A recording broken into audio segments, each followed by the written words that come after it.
Hello friends, welcome back to my channel and this is SK Sharma, and in this video I'll be telling you about a few important questions on managerial economics MCO 21. And actually this is a part of my study material which I'm sharing you with you. So like these are the main contents, and there are a total of I think 13 chapters. So let's see how many chapters we can cover in this video. And the first unit is on scope of managerial economics, and the second unit is the firm and stakeholders, and the third unit is basic concepts and techniques, and like that. So let's start the video with the first unit, and let's see what are the important questions and answers you must revise for your exams. Now, the first unit is on scope of managerial economics, right? This is the concept. And first of all, let's try to find out what is this managerial economics all about. Now, I've written a few definitions on this. Like managerial economics is concerned with application of economic principles and methodologies in the decision making. As the name implies, managerial economics, that means economics for the management of a company, how they use economics in their policy and the rules and whatever the strategies they frame for the company. So I've written also few definitions from Spencer and Siegelman and Hailstones and Rothwell, which is also there in your textbooks, right? Okay. So let's move on to the next concept. This is the basic features of managerial economics. Basically, it is concerned with decision making. This is the key word that you should use, and it is more or less, microeconomic in nature or character. Like it studies the individual behavior, the individual part of a person, and it largely uses the body of economic concepts and principles. So these economic concepts and principles, they are also termed as theory of the firm. So basically, more or less, managerial economics is concerned with the economics of or related to the firm, to a single company, and it is you know this is goal oriented, and managerial economics is both conceptual and metrical. So like this, these are few basic features.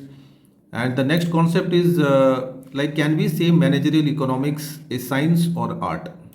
So as we know that management is both a science, art and profession, like that managerial economics is also a science and an art. How it is that possible? Let's try to reason it out. So managerial economics is a science because science is a systematic body of knowledge which is based on experiments and observations. And similarly, managerial economics has also some systematic body of knowledges, principles, which are derived by thorough experiments and observations. So in that way, we can see that this managerial economics is a science. Managerial economics is also an art because it requires the skill, talent, and ability of the manager, to apply the principles of economics in the decision making.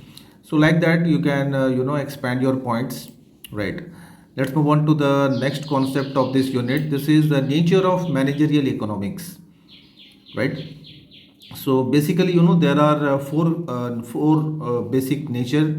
First is resource allocation. How to allocate the scarce resources, or whatever the resources a firm has, how it is going to utilize all those resources. So you have to write that all about that. Then managerial economics has components of microeconomics. Just now I told you about this, that it studies the problems with a particular firm, right? And it has also a few components of macroeconomics. Macroeconomics, microeconomics, later on we will study it deeply. And managerial economics is dynamic in nature. That means it is changeable, it changes with time. Okay, so these are the four basic nature of managerial economics, right? Let's move on to the next concept, the scope, importance, or uses of managerial economics. How we can use this? Firstly, to analyze the demand or to forecast the demand. This is very important. A company, a firm can analyze what is there in the market, how it can improve the demand for its product and services. The second one is cost and production analysis. It can analyze the cost of production and the process of production, how to minimize the cost and how to minimize the wastages and how to adopt new technologies. So like that. Then profit management, how to manage profit, where to invest the surplus money, and pricing of the product. So like that you can expand these points. The next one is capital management. Just having capital, enough capital is not enough, sufficient. A firm, a manager must learn how to manage the capital, and for that it needs managerial economics. Okay, it has to find the best possible ways where it can invest the capital to get maximum return. And the next one is analysis of business environment. Now, to study the business environment is a very important aspect of a firm. And business environment, it consists of a lot of factors like economic factors, political factors, social factors, technological factors, legal factors. So there are different types of environment which has to be studied systematically to run the business. Okay. The next concept is what are economic problems? Why do we study economics? Actually, this concept we have done in class 11 and 12 also. Basically, we study economics for these three reasons. First, because human wants are unlimited, and but the resources to satisfy these wants are scarce, limited, and we have alternative uses of resources. That means we can use a particular resources in many ways. So to find the solution of all these three problems, we study economics, right? And let's see the central problems of an economy. These are the central problems, the main problems of economics, or the problem which are studied by the government of a country, like what to produce, how to produce, and for whom to produce. So these are so important, uh, in fact, for an economy, and also in economics, like economics is incomplete because economics moves around these three problems. In the problem of what to produce, the nation has to decide like what type of goods to produce, whether for the poor people, middle class, or upper class. And in the problem of how to produce, like either the country has to decide whether to use labor intensive method, or it has to use capital intensive method. So there are two basic methods to produce goods. Okay. And the third problem is for whom to produce. Okay. So like this. Now, how managerial economics is linked with other disciplines or field of studies, how it is related to other fields. So basically, it deals with microeconomic theory, then macroeconomic. Microeconomic, that means it studies the problem of one firm or individual, and microeconomics is concerned with studying the whole nation, the problem of the whole country or economy. And managerial economics is also attached to operations and research work. Okay, so this is also applicable here. Then managerial economics is also applied in statistics. It is a chapter of mathematics, in fact, and we do use this managerial economics in solving the problems of statistics. And even we use a lot of part of statistics in managerial economics also, which we will be studying in the forthcoming videos. Okay, and lastly, management theory and accounting, as it is a commerce subject. So managerial economics is also related with accounting and management theories. Now this is the difference that I was telling you about. It is about the difference between microeconomics and macroeconomics. Macro means big, micro means small. Microeconomics is the study of economic activity of an individual firm or a small group, whereas macroeconomics is concerned with the economic activity of the whole country. And it deals with the problem of one single firm or a person, like the cost of production, consumption, pricing, like that.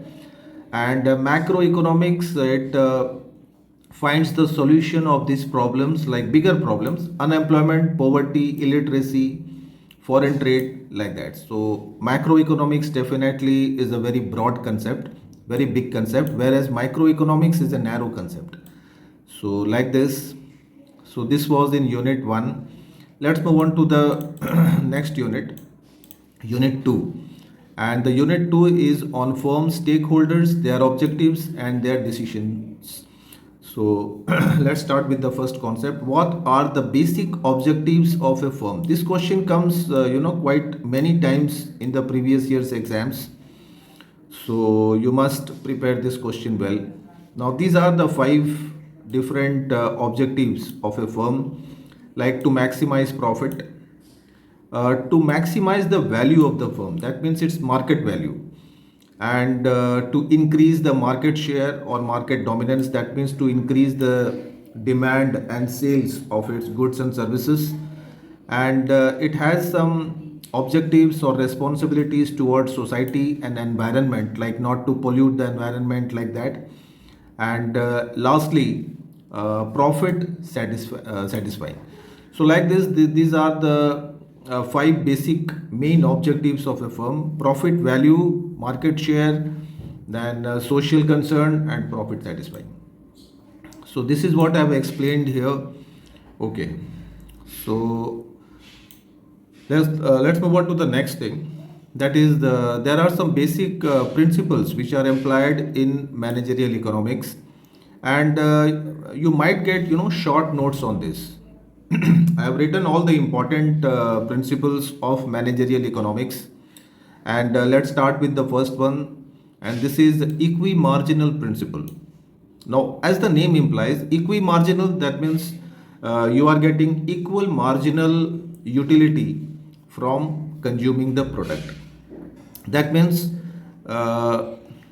what is let's try to understand what is marginal utility. It is the amount of satisfaction that we get by using one additional unit of product. And according to this principle, a firm should allocate different resources in such a way that the marginal utility derived from each unit should be equal. Now, if you don't understand from this particular sentence, I have also drawn a schedule so that your concept will be clear on equi-marginal principle. Now this is the table. Now these are all units: unit 1, unit 2, unit 3, unit 5, up to 5. And these are the 2 items. This is item 1 and this is item 2. Now when you are carefully observe this table, these numbers, you will find that from first unit we are getting 2 as marginal utility. From the second unit we are getting 4, and from the third we get 6, like that. So you will find that the difference of all these numbers is uniform, 2. When you subtract the preceding number from the succeeding number from the preceding number, you get 2. Like for example, when you subtract 4 and 2, you get 2, right? When you subtract 6 and 4, you get again 2. When you subtract 8 and 6, you get 2. So this is how, like, you are finding marginal utility. And in the item 2 also the numbers are like that. When you subtract 27 and 25, you get 2. Like that, when you subtract 31 and 29, you again get 2. So like that. So here the marginal utility, that is succeeding unit minus the preceding unit. So the marginal utility is equal, which is called equi-marginal principle. Okay, let's move on to the next concept, that is discounting principle. More or less, it is concerned with MCO 07. If MCO 07, in MCO 07, you will study in detail about this discounting, how to discount.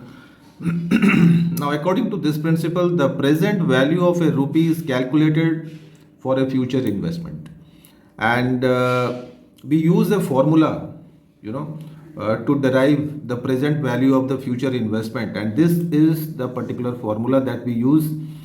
PV, that is present value, is equal to Rn divided by 1 plus I to the power of n. Now, Rn is the amount to be received in future, and small I refers to the rate of interest, and n is the number of years.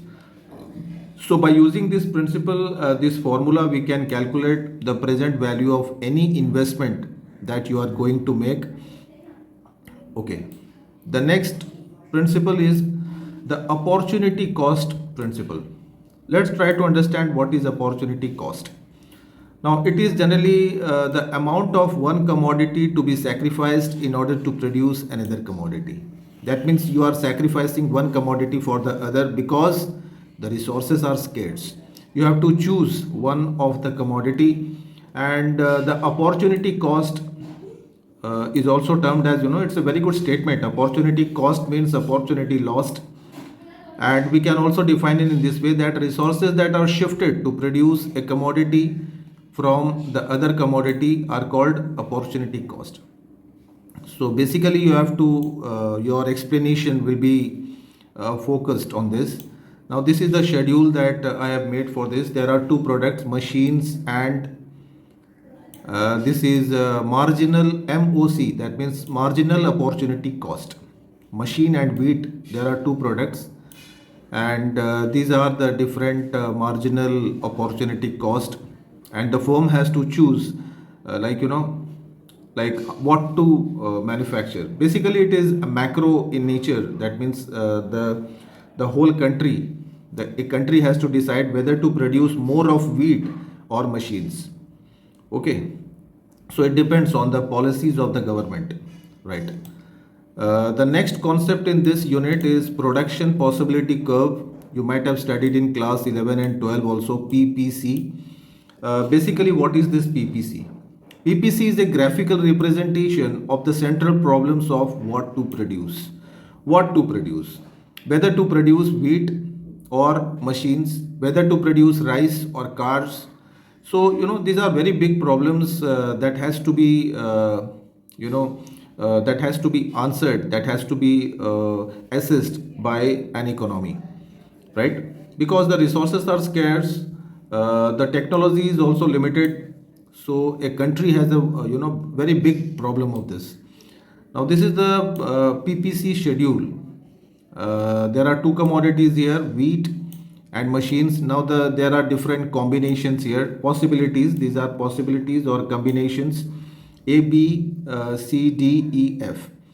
Now in possibility A, there is no manufacturing of wheat, only the country will manufacture machines.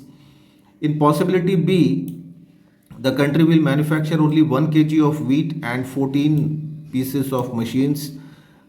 In C, 2 kg of wheat and 12 kg of machines.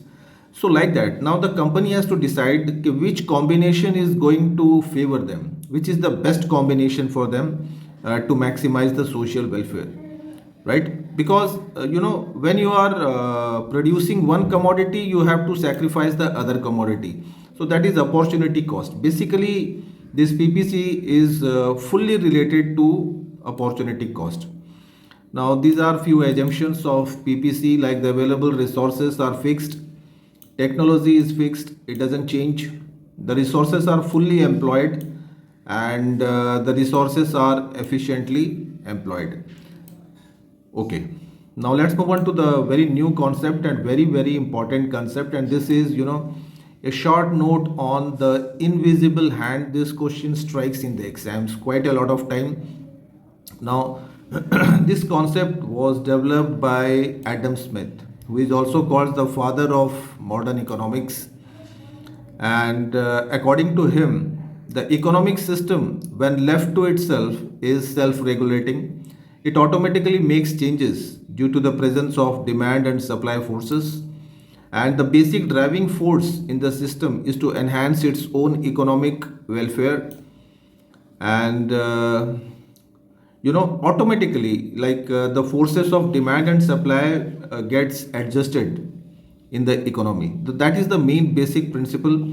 And producers are led by, generally, they are led by profit motive to produce those goods and services which consumers want, and they can maximize profit. And they try to do this at minimum cost, as less as possible. So like this, so this one, one invisible hand is always, it works behind the economy. Okay. Okay, fine. The next unit is on some, basic concepts and techniques. In this unit, there are a lot of differences which you are going to study. Like the first one is variable and constants. These are all very important one. As we know in mathematics, variable, that means, it can vary, it can change over a time.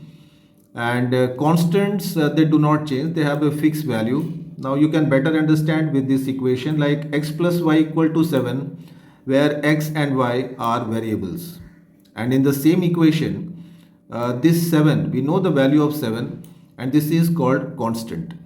So any quantity whose value is known is called constant, and whose value is unknown is called variable, right? The second difference is on derivatives and partial derivatives. Again, this is also related to mathematics. And derivatives are used when the function has only one variable. This is the basic basic word that you have to use. And in case of partial derivatives, two or more variables are used. Like I have given this equation as example: function of x equal to 5x and function of z is equal to sine z plus 3. So here there is only one variable, but as you can see here, there are three variables attached to the function. So in this way, this is partial derivative, right? Let's move on to the next concept, a short note on regression analysis. Regression analysis is a set of statistical methods used for estimating the relationship between a dependent variable and an independent variable. And it can be utilized to assess the strength of the relationship between the variables. And it includes many variations, such as, linear, multiple, or non-linear. And the most common model is simple linear regression analysis that we use quite a lot of times in economics and statistics. So like this, you can define this. The next concept is, what are the basic techniques involved in decision making, especially while handling risk? A very, very important question. You must prepare this, with full hearted. And basically, the basic techniques used in decision making are this: single point estimate, scenario analysis, break even analysis, decision tree, and Monte Carlo simulation. So these are the 5 point. You have to, expand this: single point estimate, scenario analysis, break even analysis, sensitivity analysis, decision tree, and Monte Carlo simulation. So your friends, like this, we have covered 3 units in this video, and I hope all these are going to be very, very helpful to you. And don't forget to like and subscribe my channel. And if you wish to buy my study materials of MCOM, then you can message me through my Telegram channel, or even you can WhatsApp me, and I will provide all the details in the description box, so you can follow them. So that's all in this video, and see you in the next video with other units. Thank you for watching.